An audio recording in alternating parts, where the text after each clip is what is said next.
Hey everyone! Today, we're comparing Nebo versus Goodnotes to see which is truly the best note-taking tool to use right now. Starting with Nebo.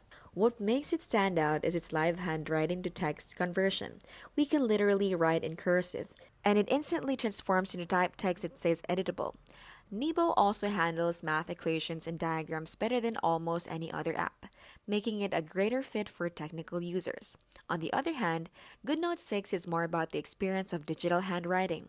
It mimics pen and paper almost perfectly and now integrates AI flashcards, improved search, and more customizable paper templates.